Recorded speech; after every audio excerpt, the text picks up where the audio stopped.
Labour mobility जो agreement है वो एक बहुत बड़ा पीपल टू पीपल, जहां तक टाइज की बात हम करें प्राची भारत और रूस की, पीपल टू पीपल कनेक्ट में वो एक बहुत मील का पत्थर वो अग्रीमेंट साबित होगा, क्योंकि उसमें 60,000 से ज़्यादा भारतीय स्किल्ड लेबर जो है वो रूस जा पाएंगे। रूस उनकी सुरक्षा से लेकर के उनके लेबर राइट्स हर चीज़ को इंश्योर वहाँ पे करेगा। तो पीपल टू पीपल टाई अगर रूस और भारत के रिश्तों को देखें तो बहुत ज़्यादा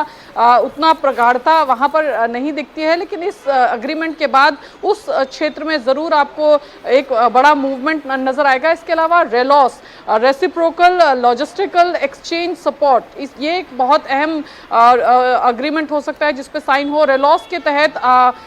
दोनों ही देश एक दूसरे के नेवल और एयर बेसिस को यूज़ कर सकेंगे तमाम चीज़ों के लिए, चाहे वो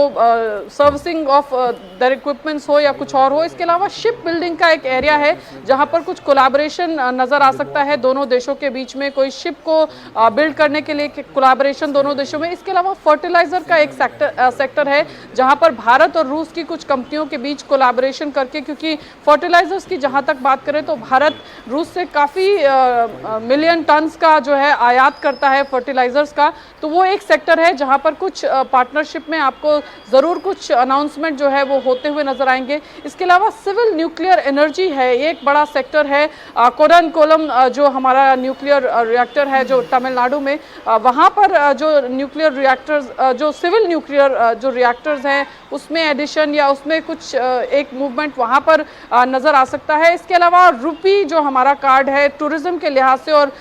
रूस का कार्ड है मीर पे, तो दोनों देशों में ये कार्ड की वैधता हो, दोनों देशों में अगर टूरिस्ट जाए तो इस कार्ड को इस्तेमाल कर सके। डिजिटलाइजेशन की जहां तक बात है उस सेक्टर पर कुछ एग्रीमेंट और कुछ अनाउंसमेंट जो हैं हो सकते हैं। डिफेंस के क्षेत्र में भी S-400, क्योंकि 2 यूनिट्स अभी आनी बाकी हैं, 25 की डेडलाइन थी, वो अभी तक नहीं आ पाए हैं, तो अब कहा जा रहा है कि 26 में 1 यूनिट और 27 में 1 यूनिट आएगी, उस पर ज़रूर बात होगी। और इसके अलावा S-400 की एडिशनल परचेज को लेकर के भी बातचीत होगी। हालांकि हमारे सूत्र बता रहे हैं कि अनाउंसमेंट शायद डिफेंस क्षेत्र में बहुत ज़्यादा ना हो, बातचीत ज़रूर हो। इसके अलावा सुखोई 57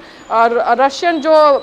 प्रेसिडेंट हैं, उनके जो स्पोक्स पर्सन हैं दिमित्री पेस्कोव, उन्होंने भी अपनी प्रेस कॉन्फ्रेंस में कहा था कि रशिया बहुत कीन है Su-57 और S-400 को लेकर के भारत के साथ बातचीत। उन्होंने कहा था ये दोनों ही चीज़ें एजेंडा में रहेंगी, और जो डिफेंस मिनिस्टर्स की बातचीत हुई इन तमाम मसलों पर उसमें बातचीत हुई है। तो काफ़ी सारी पार्टनरशिप, क्योंकि ट्रांसफ़र ऑफ टेक्नोलॉजी की बात रूस लगातार करता है और ट्रांसफ़र ऑफ टेक्नोलॉजी कई क्षेत्रों पर रूस का साथ हमारा है, तो काफ़ी सारे एरियाज़ पर मुझे लगता है कि मोटा मोटी ट्रेड, ये जो पूरा समिट है it's all about economic ties, और इन इकोनॉमिक टाइज को और गहरा करने को लेकर के निर्यात और आयात का जो डेफिसिट है उसको कैसे पाटा जाए, क्योंकि अभी बहुत गहरी खाई है। हम आयात ज़्यादा करते हैं और निर्यात बहुत कम करते हैं।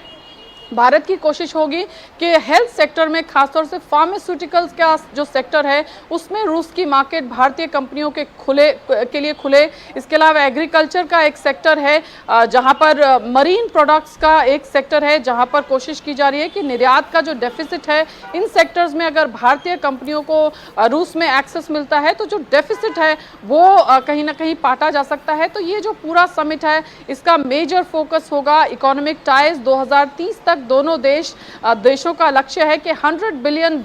को अपने ट्रेड वॉल्यूम को बढ़ाया जाए, और एक नए वर्ल्ड ऑर्डर की जिस तरह से हम बात भी करते हैं, जो हमने SCO के समिट में भी देखा जो चीन में तियानजिन में हुआ, और अब एक नया ऑर्डर, क्या, क्योंकि मल्टीलेटरल वर्ल्ड की बात SCO के उस समिट में भी हुई थी, डिक्लेरेशन में भी मल्टीलेटरल मल्टीपोलर वर्ल्ड की बात तमाम नेताओं ने की थी। और आज अभी जब हम बातचीत कर रहे हैं, भारत तो खासतौर से इन तमाम चीज़ों पर बात करता है। और इसके अलावा जियोपॉलिटिकल जो सिचुएशन है, क्योंकि जब इतने बड़े 2 नेता बैठते हैं तो तमाम चीजों पर बातचीत होती है। बिल्कुल विजयलक्ष्मी, और वो भी 2 ऐसे नेता जो किसी के दबाव में नहीं आते, वो भी 2 ऐसे नेता जिन्हें बार बार धमकाने की कोशिश की जाती है, इनके रिश्तों को लेकर दबाव बनाने की कोशिश की जाती है, लेकिन एक भी दबाव इन दोनों ही देशों के नेताओं पर नहीं पड़ता है और उनकी दोस्ती और गहरी होती जाती है, जैसा कल से आ रही तस्वीरों को देखकर हम समझ भी रहे हैं।